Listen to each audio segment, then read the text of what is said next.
Hey everybody, how's it going? This is a special message for our volunteers.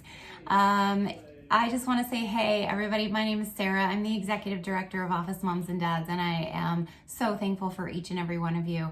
We would not exist, we wouldn't be able to do what we do without you. And as we've been taking a hiatus, right, for the last couple of months, trying to keep this coronavirus at bay and keep everyone safe. Well, it's time to start reopening. So I just want to explain to you what we're going to be doing, what the processes and procedures will be. First of all, you'll be getting an email with a liability waiver. This waiver is from our insurance company. They want everybody to sign it before you head back into the office. So check your email. It's going to be coming from DocuSign.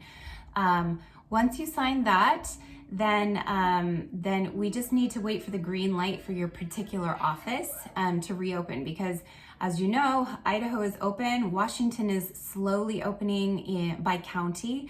And so we're beginning to deploy volunteers to Idaho, and we will soon be deploying volunteers in the Washington counties that we serve.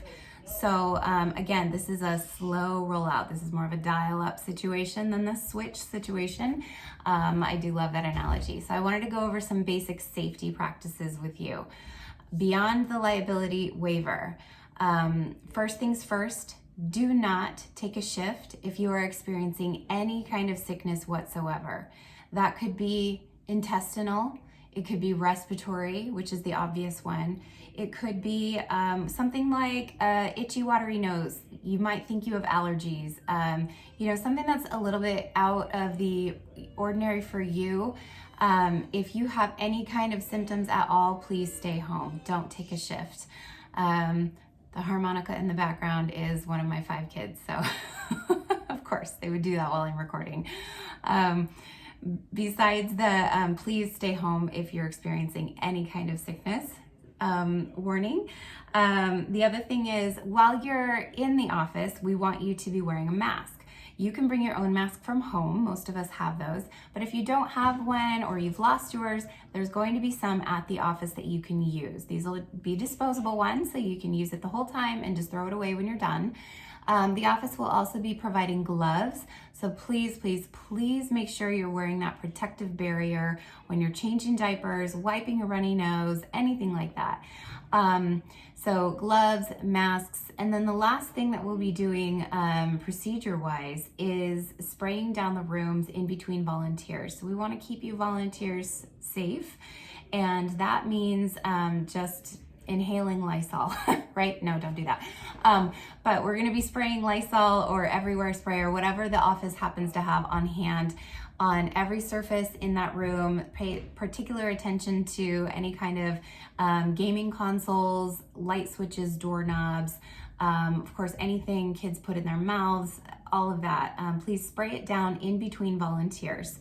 So you may have to work with your social worker to get the kids out of the room while the cleaning happens, and then bring them back in once it's dry. Okay, so we talked about masks, gloves, spraying down surfaces. We will be, our volunteer coordinators will be clearing out unnecessary toys in the room as well, to give us less things to contaminate, or fewer things to contaminate. So that means stuffed animals, soft things like blankets, those sorts of things need to be removed from the room, boxed up, bagged up, put away in a closet until this whole thing goes away. Please just limit the toys in the room so that we can limit exposure, obviously. Let's see. Last, I want to say to just limit the hugs, or maybe just don't do the hugs. I know it's so hard, especially with the little ones. Use your best judgment for how close is close enough.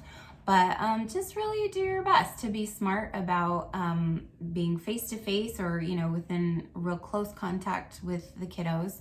We certainly want to keep our volunteers safe. We also really want to keep our kiddos safe. And that protects us. It protects the department from any kind of accusation or liability issue. So just be safe, be smart, and I cannot wait for you all to get back out there. I can't wait for us to be to start making a difference once again in the lives of kids encountering trauma and entering foster care. Thanks again for listening, and I'll see you out there.